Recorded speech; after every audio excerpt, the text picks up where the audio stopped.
Hola a todos, bienvenidos a la clase número 6 de Sistemas Electrónicos Industriales 2.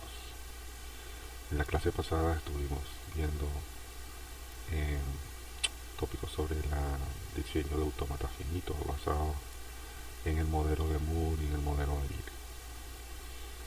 Hoy vamos a ver lo que se conoce como sistemas con memoria, que son sistemas de almacenamiento de información. Vamos a ver cómo funciona la memoria, tipos básicos de memoria, la expansión del tamaño de la palabra, la expansión de la capacidad de la memoria, el mapeo o la organización de la memoria. Veremos algunos ejemplos y las referencias bibliográficas. Y básicamente los circuitos que hemos visto hasta ahora son los circuitos digitales básicos, son circuitos sin memoria, o sea, que los conocemos como lógica combinacional, formado por compuertas AND, OR,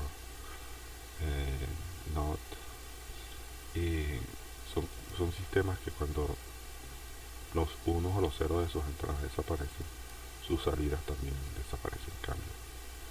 Es decir, no podemos aspirar que ellos recuerden o mantengan esa información más allá del momento en que se producen sus entradas.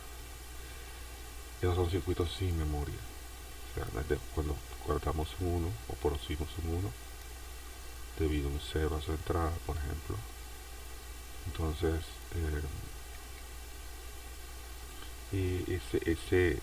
cuando el 0 se va, cuando ese 0 que produjo, ese 1 que produjo el cambio en la salida, ya no está, esa salida también cambia de estado o desaparece. Esos son sistemas sin memoria. Sin embargo, vimos que, por ejemplo, las básculas o flip-flop pueden mantener la información a su salida independientemente de si su entrada cambia. Entonces, esos unos que quedan guardados o esos ceros que quedan guardados en las salidas de esos dispositivos, como los flip-flop tipo D, por ejemplo, permanecen allí hasta que hay una acción que aumente cambiar esa información por otra. Ese es básicamente el concepto de memoria más elemental. Dentro de un sistema de computación, que es básicamente un ejemplo clásico de sistema digital en general, hay dos tipos de memoria.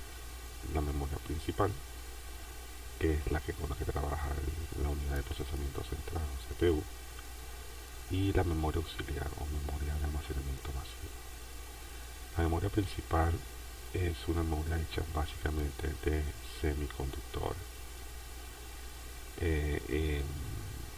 Está interconectada con los distintos módulos del procesador de la CPU. Básicamente la unidad de control y la unidad que hace cálculos aritméticos. Y mantiene la información que ellos necesitan para hacer esas operaciones temporales. Esta memoria es totalmente volátil, es decir, en el momento en que nosotros apagamos el computador, esa información desaparece porque es una memoria transitoria. Simplemente se usa en el momento cuando se está trabajando con la computadora. La memoria auxiliar es diferente porque se usa para almacenamiento masivo de información, donde nosotros usualmente guardamos los archivos en los discos duros, en las unidades ópticas, las unidades magnéticas, por ejemplo los pendrives, los CD-ROM, etcétera. Entonces eso son una memoria diferente porque permite guardar el resultado de las operaciones que se hacen con el CPU. Usualmente la memoria de semiconductor de memoria interna, la memoria principal, es una memoria muy rápida, mucho más rápida que la memoria auxiliar, pero su tamaño en capacidad es muy pequeño. Por lo tanto, hay diferencias importantes en el uso, sobre el uso que se le da a cada uno de estos elementos, aunque el concepto en el fondo es muy parecido. Dentro de una memoria identificamos 4 grandes características. El concepto de celda de memoria. Una celda de memoria básicamente es un circuito lógico que permite manejar un solo bit a la vez. Yo puedo guardar un bit, un 1 o un 0 en una posición de memoria. Le hace un ciclotipo de. El ciclotipo de permite ponerle su salida Q, un 0, un 1, hasta que yo decida cambiarlo. Eso es una celda de memoria. La palabra de memoria es una colección de bits que puede representar instrucciones o datos, es decir, es una colección de celdas de memoria. Son un grupo de celdas que mantienen en un momento dado una información. La capacidad es la cantidad de bits o bytes que se pueden almacenar en ese dispositivo de memoria, es decir, cuánta información puedo yo tener guardada allí. Y la dirección es la posición que tiene esa palabra dentro del sistema. Alguien tiene que llevar la cuenta de dónde está guardado qué. Esa es la dirección. Entonces, como vemos en la imagen, hay básicamente la memoria es formada por palabras que pueden tener desde un bit hasta 8 bits, hasta 16 bits, hasta 32 bits, dependiendo de las características del sistema. Cada bit guarda un 0 en 1 y lo que permite buscar esa información son líneas de dirección. Cada palabra tiene una línea de dirección única. Por lo tanto, cuando yo voy a acceder a ella, pues pongo la línea de dirección y procedo a leerla o a escribirla, si ese es el caso. Que se entiende por escribir, colocar la información dentro de la palabra. Desde el punto de vista electrónico, los dispositivos de memoria son chips, básicamente. Esos chips tienen ciertas líneas de uso, líneas de manejo de cómo se procede con ellos, ¿no? Lo primero que aparece es la descripción del chip. Es un chip de 32x4. 32x4 es la capacidad de la memoria. Cuando uno habla de un chip de memoria y dice que su capacidad es de 32x4, son 32 palabras diferentes de 4 bits cada una. Eso es lo que dice cuál es la capacidad total de almacenamiento de ese chip.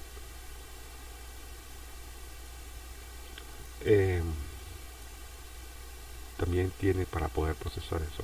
Entonces tenemos líneas de dirección para ubicar la información desde el menos significativo al más significativo.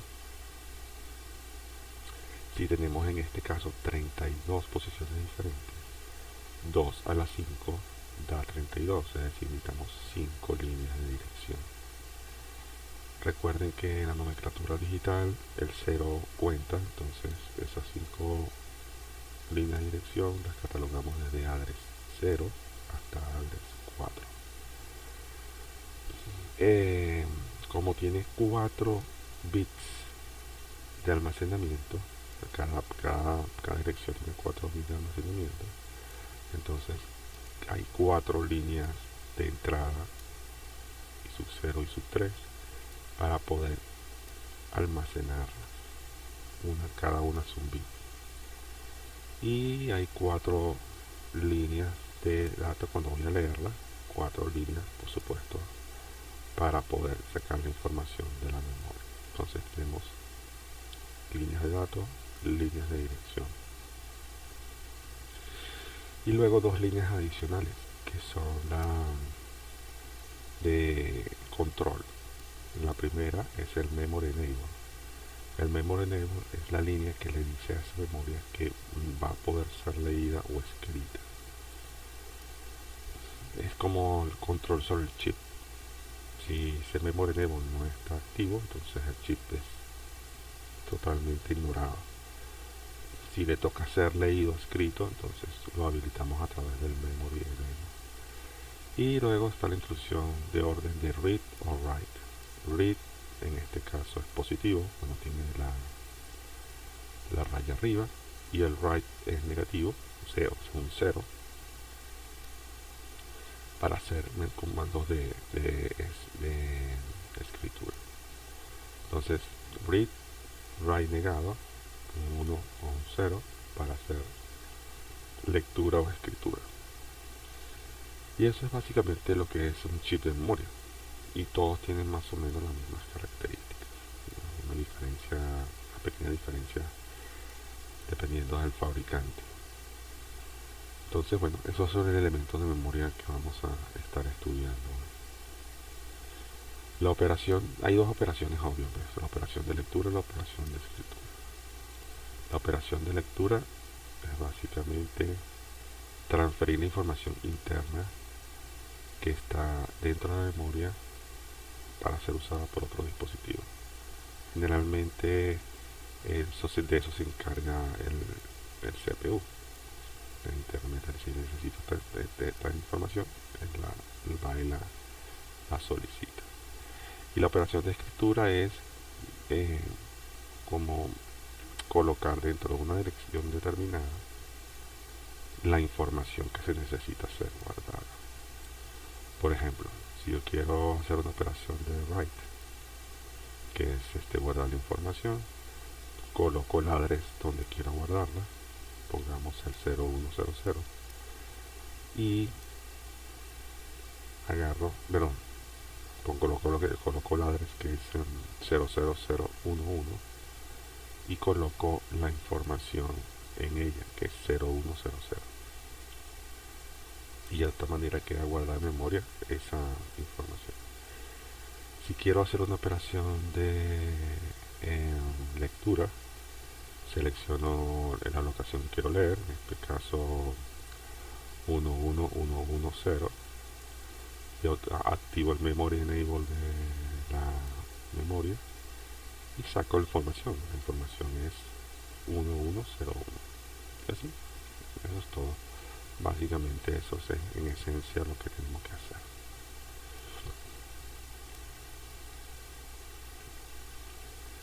Ahora bien, a medida que vamos a ir viendo que a medida que la capacidad de la memoria va creciendo, las líneas que se trabajan, las líneas de control de información, van aumentando.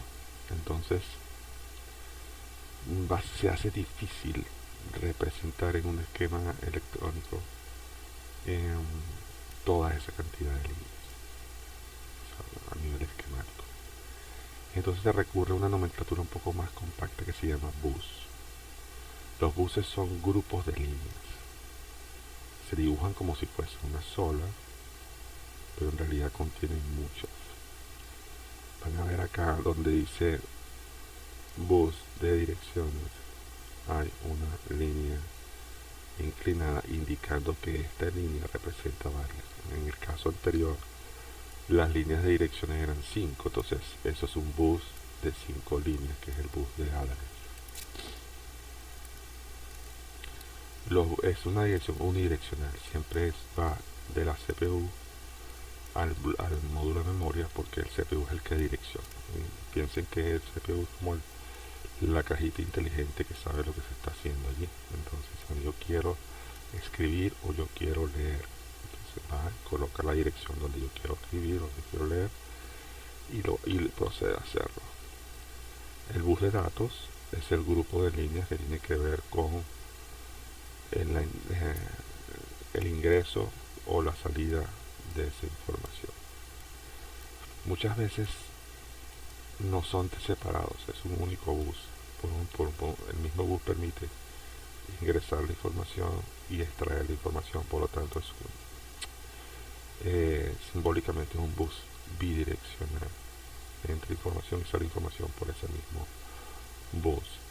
Y en este caso, de 32x4, que son 4 líneas, es un bus de 4 líneas. Y está el bus de control, que es donde el CPU selecciona el módulo de memoria. Si hay dos módulos de memoria, selecciona uno a la vez y agarra y lo habilita con el Memory Enable y luego le dice a través de otra línea si quiere escribir o si quiere leer. Se hace un bus en este caso de dos líneas. De tal manera que las 5 de address, las 4 de data y las 2 de control forman un total de eh, 11 líneas que se están estableciendo. Fíjense que las 11 líneas quedan reducidas a 3 a efectos del caso, por simplicidad, pero hay que saber interpretarlas, ¿no? Vamos a ver algunos tipos básicos de memoria. Algunos de ellos ya no se usan, bueno, básicamente no se usan, porque las tecnologías han mejorado, pero obviamente el concepto primario que generó el proceso de manejo de memoria todavía sigue existiendo. Hay dos grandes clasificaciones, la memoria ROM y la memoria RAM. Originalmente la memoria ROM, por su descripción, era memoria de solo lectura, read only memory. Es una información que no usualmente no es, el usuario no toca, simplemente la usa. En los casos actuales, la memoria ROM de la máquina de una computadora es el BIOS. Cuando uno activa las características de la tarjeta madre y quiere chequear información de cómo está configurada la tarjeta madre, eso es el BIOS. Esa memoria no es volátil. Esa memoria, cuando se apaga la computadora, lo que esté escrito allí eh, queda. Y cuando se vuelve a encender el equipo, pues, la información que está ahí guardada está presente y la uso. Entonces, ese es el concepto de read only memoria RAM. Y por supuesto que con los tiempos hay información, la memoria ROM sí puede ser manipulada por el usuario, porque se pueden editar cosas allí, no muchas, pero muchas cosas, varias se pueden editar y permite hacer una configuración más a lo que quiere el propio usuario. Estas memorias fueron evolucionando hasta lo que llegan a tener hoy. Y estaban las memorias ROM enmascaradas por su proceso de manufactura.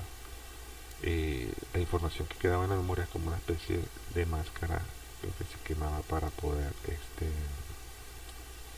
el fabricante te mandaba el chip de memoria ya previamente grabado en base a unos requeridos, a una información que tú le remitiste al fabricante, y con un proceso de enmascaramiento que va básicamente sobre las posiciones de memoria, se le colocaban los ceros y unos. Luego vinieron las memorias programables, que eran las memorias ROM, pero ya tenían control del usuario. Entonces, con un dispositivo grabador, uno colocaba el chip de memoria y lo programaba. La programación en la jerga electrónica se le decía quemar, porque básicamente lo que se le hacía era agarrar el chip, colocarlo en el grabador de información, y el proceso de grabado era básicamente como quemar pequeños fusibles. Entonces esos fusibles, cuando eran activados, algunos son permanecían intactos, otros quedaban abiertos porque ya la información que estaba allí, que se deseaba guardar allí, estaba grabada. Entonces no se podía reusar. Una vez que estaba grabada, ese chip quedaba así. Si después querías cambiarlo, tenías que agarrar otro módulo de memoria y volverlo a quemar o a grabar. Después aparecieron las memorias ROM programables o bueno, borrables, y además de eso, programables por el usuario. Pero entonces había otro dispositivo especial que permitía borrarlas para volverlas a programar y meter la información dentro de ella. También se hacía con un dispositivo especial para eso. Después aparecieron las EEPROM, que eran borrables con luz ultravioleta, tenían una pequeña ventana encima del chip y se colocaba en un dispositivo parecido a los que detectan los billetes falsos. Durante un tiempo prolongado la mira se colocaba ahí y la luz ultravioleta iba borrando el contenido de la memoria para que pudiera ser reutilizada por el usuario. Y finalmente aparecieron las memorias ROM, que eran borrables eléctricamente, además de eso programables, por supuesto, y simplemente la unidad de grabado pues permitía borrarlas y volverlas a grabar tantas veces como se pudiera sin necesidad de la luz ultravioleta. Simplemente las borraba los bits y los volvías a poner. Entonces básicamente esa es como la evolución tecnológica de las memorias que aún se usan. Como les dije, en el BIOS de las máquinas todavía hay memorias de este tipo y son necesarias, por supuesto, son bastante necesarias. Entonces, bueno, vamos a ver un poco algunos detalles técnicos de estos chips que están detrás del concepto de memoria. Por ejemplo, una memoria ROM de 16x8. Si son 16 líneas, entonces necesitamos 2 a la 4, 16, 4 líneas de address o de dirección. 8 significa que hay 8 líneas de data, son palabras de 8 bits. Y este chip en particular tiene un memory enable que aquí se denomina chip select, que es activo en 0. Así que cuando se le coloca un 0 allí, el chip está seleccionado por el procesador para poder hacer la función de memoria, sea de lectura o de escritura. Cuando el chip no está siendo usado, las líneas de data, para no interferir con los datos de otras memorias, se coloca en un estado de alta impedancia o tri-state, por eso significa el triangulito que se ve allí. Entonces, bueno, tenemos, como se ven en las tablas, las líneas de dirección, en este caso 4 líneas de dirección y 8 líneas de datos. Y a medida que la información se va haciendo más grande, como en este caso, es difícil manejarla desde el punto de vista de binario 0 y 1. Entonces es más fácil a veces esa información convertirla en formato hexadecimal, que es la segunda tabla. Entonces transformar la información que está en modo de ceros y unos en el formato hexadecimal, que son letras y números, que es mucho más corto, porque facilita su lectura. Hay que acostumbrarse a trabajar con letras. Por ejemplo, la palabra 0, que es un D, bueno, D son 4 bits y E son otros 4 bits, y eso engloba el 11011110 que está guardado allí. Se representa de una manera más compacta. Y para entender cómo se orquesta, cómo se dirige la información entre el CPU y la memoria, se usan referencias de tiempo, señales con tiempo. Entonces vemos una imagen donde están las señales que de alguna manera ilustran el orden en que se ejecutan las acciones. Entonces, lo primero es colocar la dirección que voy a leer. Eso todo lo hace el CPU. Recuerden que quien maneja esto es el CPU. Entonces colocas la nueva dirección. Ese cambio de dirección se representa con esa X que se puede observar en pantalla. Tiene una dirección antigua que se necesitó previamente, ahora tiene una dirección nueva. y es el inicio de todo el proceso. Cuando yo coloco la dirección nueva, inicia el proceso desde el punto de vista operativo. Luego, el chip select permite seleccionar el módulo de memoria que voy a utilizar. Como es activo en 0, mientras esté en 1 no hace nada, pero si quiero utilizar esa memoria en particular, la bajo y la coloco en 0. Y luego, los estados del bus de data o de información, mientras no se esté usando, está en estado de alta impedancia, high Z. Quiere decir que no interfiere con los otros chips. Otros chips están haciendo sus cuentas, pero no interfiere. En el momento en que voy a hacer la operación de lectura, entonces una vez que coloco el chip select hay un delay, es el TOE, y automáticamente al rato aparece la información a la salida de la memoria, los data outputs. Piense que hay unos tiempos que dependen mucho del chip de memoria. Por lo tanto, el CPU tiene que saber que ese chip de memoria tarda un tiempo en responder. Cuando le da las órdenes, coloco el address, coloco el chip select, hay una demora desde T2 hasta T3 para que aparezca el dato.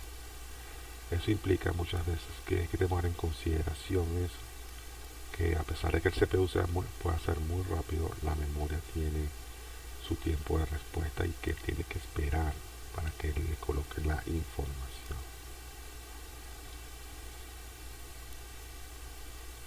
Por ejemplo, tenemos otro chip de memoria de 256 bits por 4. Para poner 256 posiciones de memoria necesitamos 8 bits. Ok, entonces bueno, son 8 líneas de dirección. Tenemos 4 bits de data, entonces son 256 posiciones de memoria por 4 bits. Esa es la capacidad total de la memoria. Cada fabricante tiene su manera, aunque conceptualmente es el mismo, pero hay detalles, por lo menos las líneas de control pueden ser diferentes dependiendo del fabricante. Y por supuesto los tiempos de respuesta también son diferentes.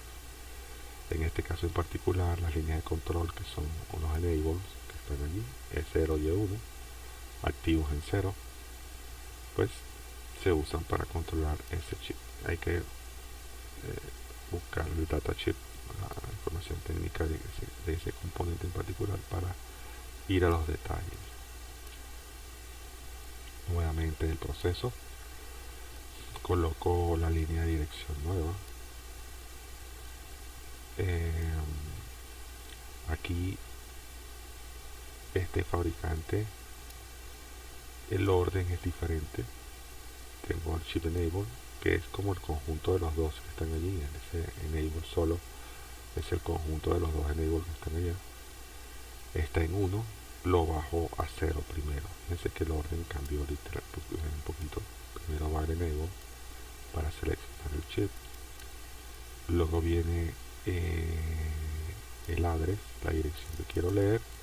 Y luego de un tiempo viene a aparecer las líneas de datos. Un tiempo de delay que facilita el TSUA, es el delay que hay después de que yo coloco la dirección. Pero es más básicamente el orden. Una memoria EEPROM borrable por luz ultravioleta. Van a ver ustedes allí el dibujo del chip con la ventanita de borrado arriba. Es una ventanita una ventana por la cual entra la luz ultravioleta y que permite acceder a los bloques de memoria. Este chip, que es de 8K por 8, tiene más de 8000 posiciones de memoria, por lo tanto se necesitan 13 bits. Y aparte de eso, de esas líneas de address que se necesitan, y tiene las líneas de control, output enable, chip enable y programación. Ya cuando eso ocurre, hay que ir al datasheet del componente y ver la especie de tabla de la verdad, por decirlo de alguna forma, que describe cómo funciona el chip. Entonces vemos unos modos, que es modo de lectura, deshabilitación de la salida, espera, programación y verificación de la programación. Esa tabla nos da luz sobre cómo se trabaja la línea de control, el chip enable, el output enable y la programación, todos activos en cero. Entonces, si yo quiero hacer una operación de lectura, tengo que habilitar el chip enable y el output enable. La programación no. Se entiende que la programación es para grabar la información dentro del modo de memoria. Como no estoy grabando información, entonces solamente estoy leyendo, no necesito ese bit activo. Si quiero deshabilitar la salida del chip, lo selecciono, pero no habilito los datos. Simplemente lo selecciono, permito seleccionar. Quiere decir que lo conozco, pero no estoy habilitando la operación de salida. Entonces, pues, recuerden que estas son memorias para leer solamente, ¿no? No estamos hablando de escribir en ella como usuarios. Mientras esto sea así, el bus de salida está en alta impedancia para no estorbar a los otros chips de memoria. Si yo no voy a usar ese chip para nada, si no lo tengo previsto usar para nada, ese es el modo standby. Entonces el chip enable lo coloco en uno independiente, y los otros dos son don't care porque no pueden ser habilitados hasta que ese chip sea direccionado. La programación y la verificación de programación no la hace la computadora, se hace con el chip aparte en un dispositivo especial conectado a la computadora que permite programarlo y verificar la información que ha sido programada. Para poder quemar esa información no se usan los 5 voltios normales de operación del mundo digital, sino un voltaje especial de 12.75 voltios. Con ese voltaje que aplica la unidad de grabado es que se pueden colocar los ceros y unos dentro del chip. Pero eso, como les digo, se hace fuera de la computadora. No se hace fuera de la tarjeta lógica que tú usas la memoria, sino se hace con un dispositivo especial en una computadora.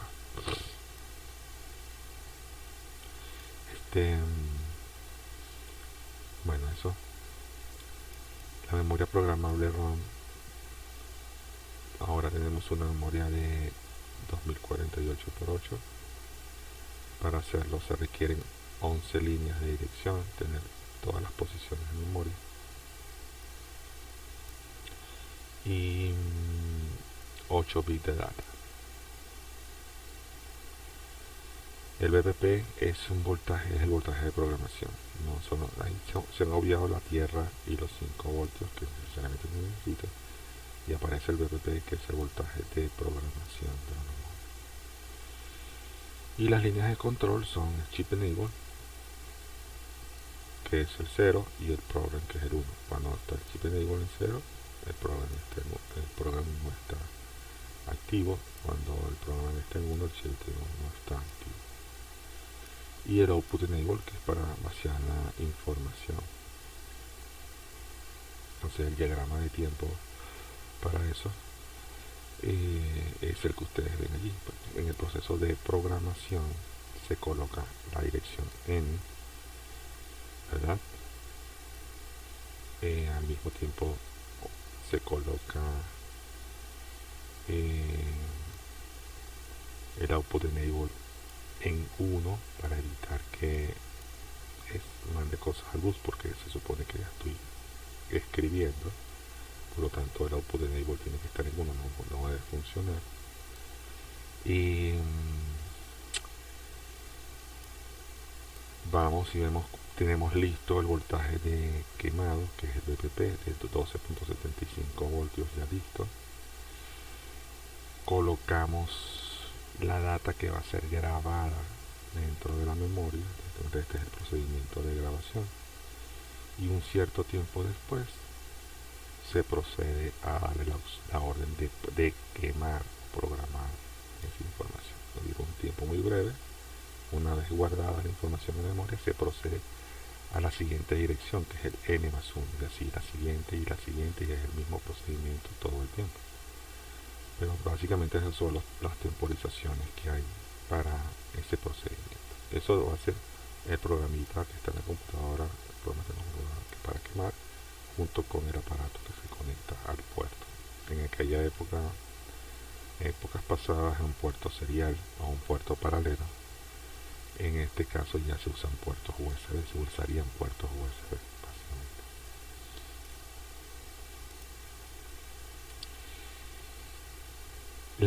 Las velocidades de las memorias son importantes, los tiempos de respuesta son, eh, son importantes. Entonces luego aparecen las memorias flash, que son lo que denomina memoria instantánea, son memorias mucho más rápidas que las antiguas, y el funcionamiento es esencialmente lo mismo, solamente que son memorias con un tiempo de acceso mucho más veloz, y eso ayuda a los procesos a que los procesos sean dentro del CPU sean más diligentes.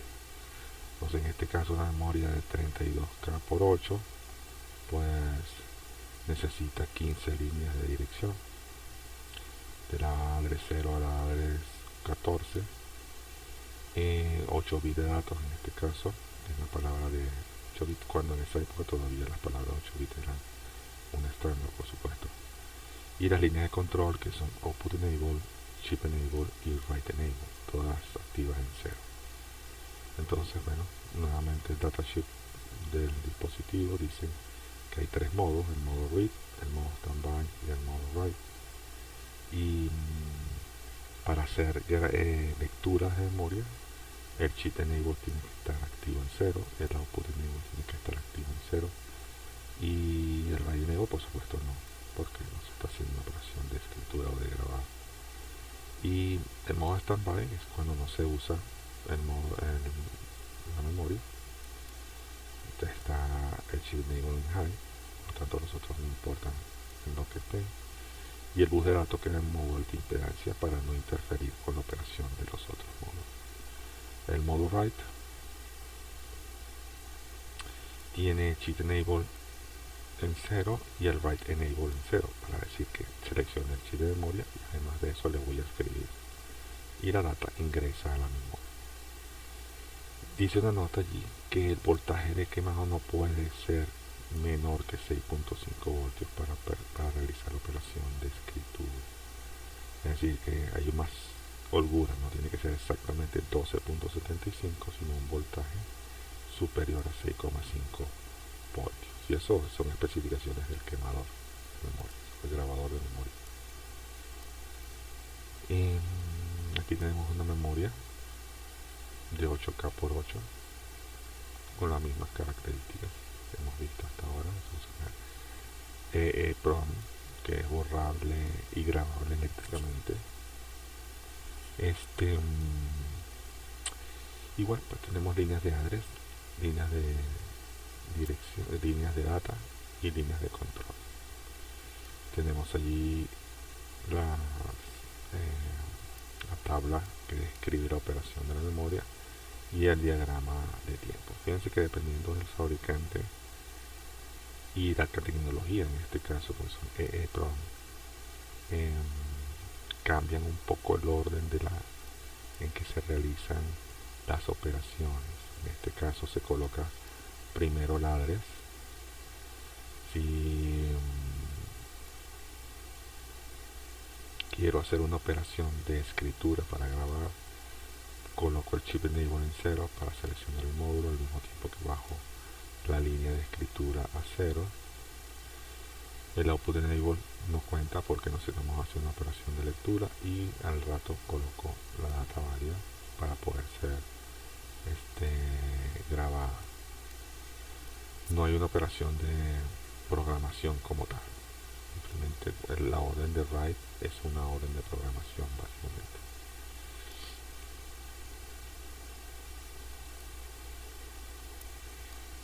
Luego aparece la memoria RAM. La memoria RAM es una memoria que originalmente se sacó el nombre de su descripción original, que es memoria de acceso aleatorio, Random Access Memory. El Random Access Memory significa que yo puedo acceder a cualquier posición de memoria sin ningún orden. Originalmente, para leer las memorias se hacía secuencialmente, primero la posición 0, luego la posición 1, luego la posición 2, luego la posición 3. Y había que pasar por todas las posiciones previas para poder llegar a la que uno buscaba. En este caso no. En esta memoria yo puedo hacer la posición 5, la posición 20, la posición 2 en cualquier momento sin ningún problema. Eso se denomina memoria de acceso aleatorio en su concepción original. Eso es una memoria volátil por sus características. Significa que cuando la energía se va, se borra la información que está allí. Es la memoria RAM de la computadora. Y a diferencia de la memoria ROM, que bueno, siempre va a estar ahí, una vez quemada, se guarda. Esta memoria RAM es volátil. Y hay dos tipos básicos, había dos tipos básicos, la memoria dinámica y la memoria estática. La memoria dinámica originalmente era por la tecnología que llevaba, era una memoria en la cual había que estar refrescando la información para que no se perdiera. O sea que si había un 1, ese 1 con el tiempo se iba degradando.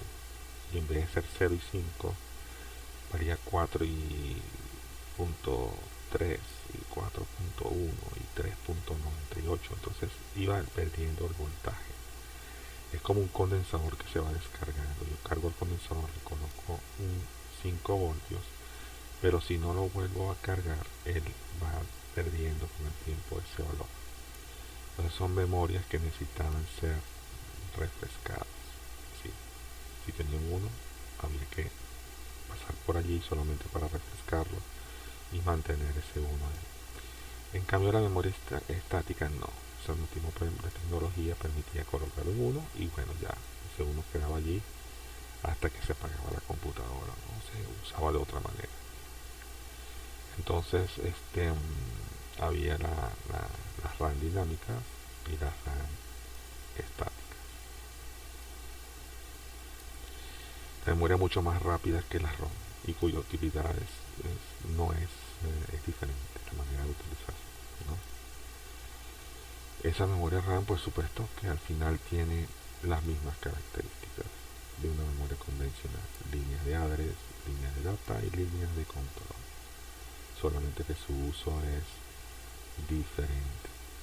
En este caso, una memoria RAM de 32K por 8 necesita 15 líneas de dirección para obtener la capacidad total de más de 32.000 líneas de address, los 8 bits de data y las señales de control: shift select, write o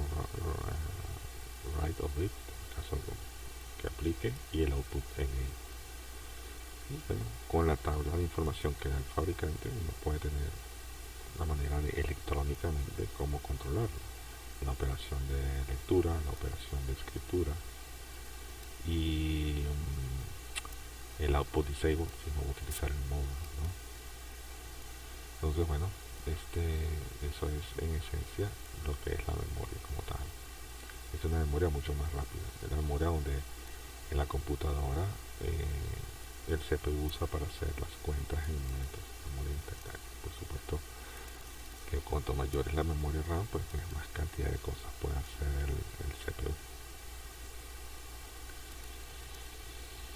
Entonces, como las capacidades de cada módulo son diferentes, en muchos sistemas de computación había que jugar con los distintos módulos físicos de memoria. Entonces aparece la necesidad de expansión del tamaño de la palabra. Eso dependía un poco de lo que es la tecnología disponible. Entonces, por ejemplo, si se tenían módulos de 64K por 4 bits y el procesador era de 8 bits, se requerían tener palabras de 8 bits usando los módulos de memoria de 4 bits. Entonces había que buscar un arreglo con esos chips de memoria que permitieran satisfacer la necesidad de tener buses de datos de 8 bits. Entonces eso se llama expansión del tamaño de la palabra. Usar memorias con un bus de datos pequeño para tener un bus de datos grande. Y es como colocarlos en cascada. Entonces yo tengo a mi izquierda, si tengo módulos de memoria de 4 bits, necesito módulos de memoria con 8 bits, el equivalente, entonces necesito dos módulos de 4, cada uno de 4 bits, cada uno de data. Y los coloco como en cascada. Entonces observamos a la derecha la manera como se operan. Básicamente el address es el mismo para ambos módulos y las señales de control son las mismas, de tal manera que la data de address llega a los dos simultáneamente y las acciones de enable de los chips también llegan al mismo tiempo a los dos módulos de memoria. Sin embargo, a su salida se suman las líneas creando de dos buses de 4 creando uno de 8. Para el CPU, él va a ver eso, los dos ROM, las dos memorias, como una sola, porque él no sabe que hay dos circuitos integrados. Simplemente él coloca el address, coloca el control y obtiene en su bus la información que necesita. Eso es lo que se llama expansión del tamaño de la palabra.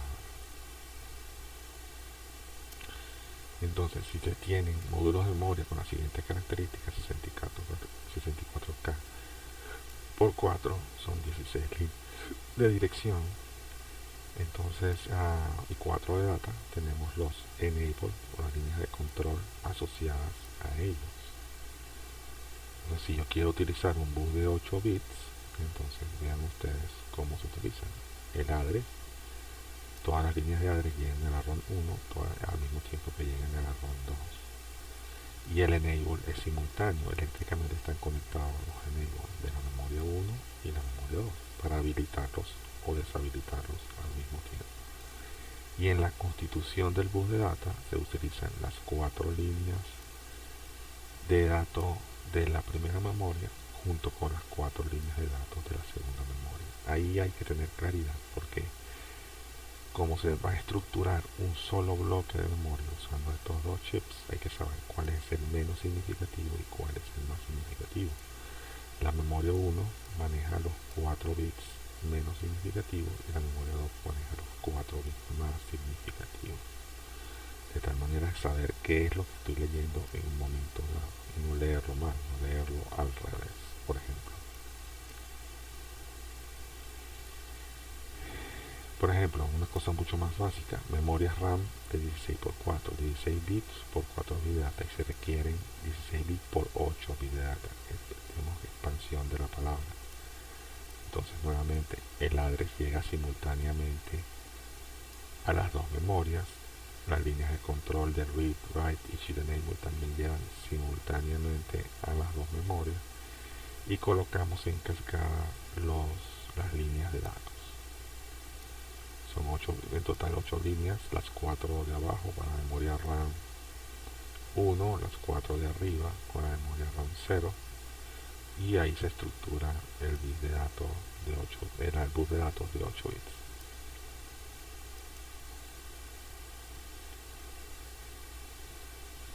Tenemos módulos de memoria RAM de 1K por 1 y se da una capacidad total de 1K por 8. Si necesitamos pasar de un bus de datos de 1 bit a uno de 8, necesitamos 8 módulos de esto. Colocamos los 8 módulos de eso en cascada, las líneas de address simultáneas a cada uno de ellos, las líneas de control simultáneas a cada uno de ellos y colocamos en cascada las salidas de esas memorias, de tal manera que tenemos el menos significativo y el más significativo. Y organizamos los módulos de tal forma que podamos leer adecuadamente la información que va a venir de ellas, o para guardar la información adecuadamente que va a ser escrita en ellas. Eso se llama normalmente expansión del tamaño de la palabra. Y eso, digamos, piensen que se usaba el recurso que había. Y lo que te disponía de una memoria cuya velocidad era excelente, pero eran de un solo bit, bueno, entonces se agrupaban en grupos de a 8 para tener un bloque compacto de 8 bits. Recuerden, el CPU no sabe, simplemente él coloca el address, el read write y el chip enable, y él espera que el funcionamiento funcione con un bloque. Es decir, de cara al procesador, él está viendo un bloque de un K por 8, independientemente si está dividido en 8 chips de memoria. Él solamente ve un K por 8 y espera esa respuesta en su sistema. Aquí tenemos, por ejemplo, memoria de 64K por 4. Se quiere expandir el tamaño de la palabra a 64K por 16. De 4 bits pasamos a 16. Tendremos 4 módulos de memoria para poder expandir el tamaño de la palabra. Address simultánea a todos los chips, chip enable simultáneos a todos los bits, y sumamos los buses. Esa arquitectura la armamos para que pueda apoyar un procesador de 16 bits, obviamente. O sea, si son 16 bits de datos, el bus de datos del procesador, de la CPU, tiene que ser de 16 para poder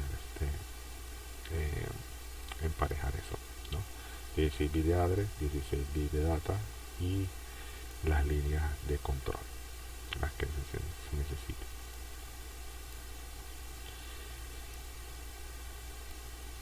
Otro caso de memoria, 1 mega por 4, y se requiere tener 1 mega por 8. Necesitamos 2 módulos de memoria para sumar 2 de 4. Address, control y data. Lo pueden ver ahí en la presentación. Hay bastantes ejemplos de cómo utilizar eso para expandir el tamaño de la palabra. Con la técnica de expansión de la capacidad es diferente, es ligeramente diferente. ¿Qué significa? Que yo quiero tener mayor capacidad usando los bloques de memoria.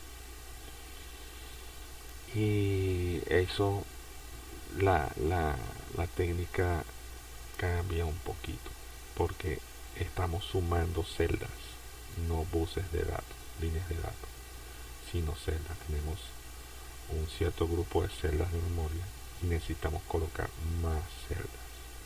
Entonces utilizamos tanto chips de memoria como celdas de información que se necesita.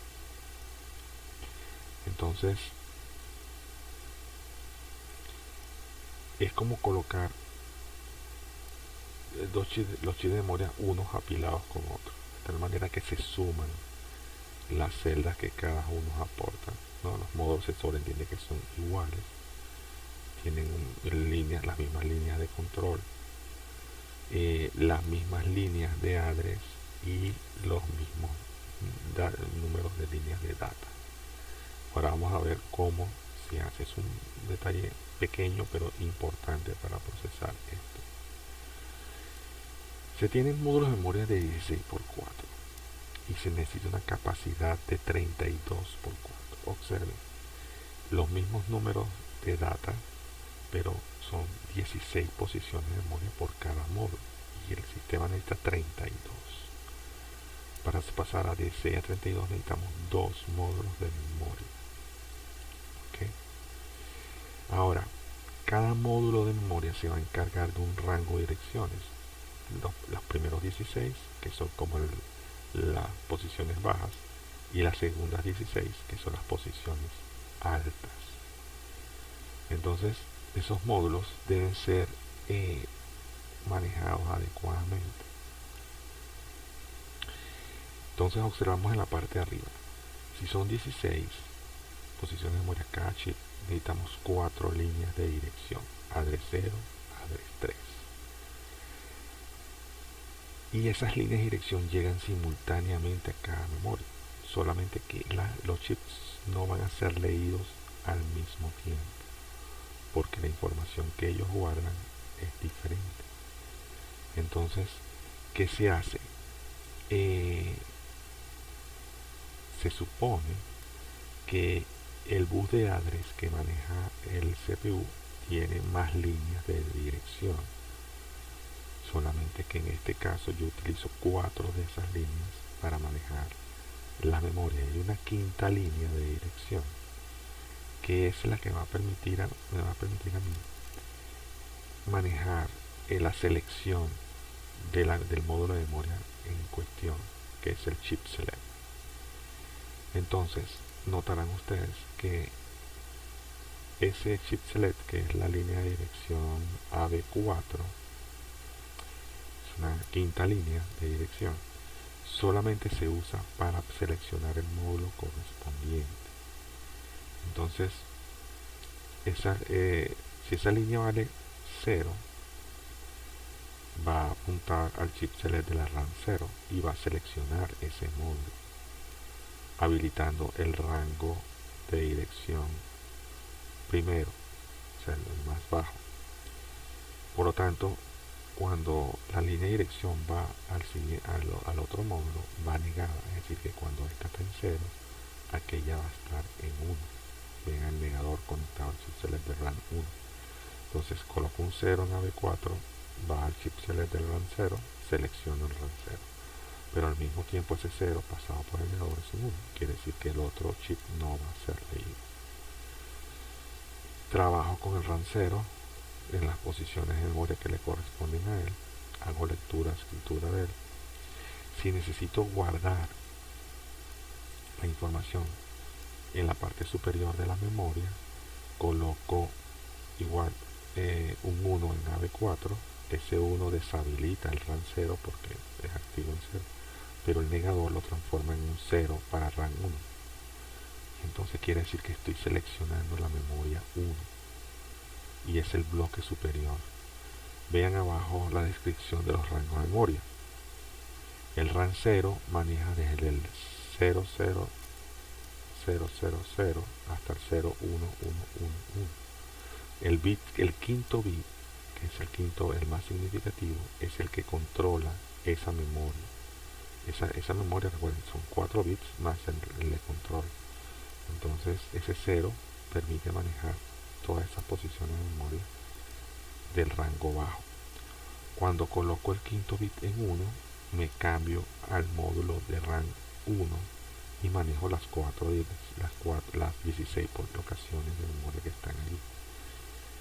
Entonces ese es lo que se llama mapeo de memoria.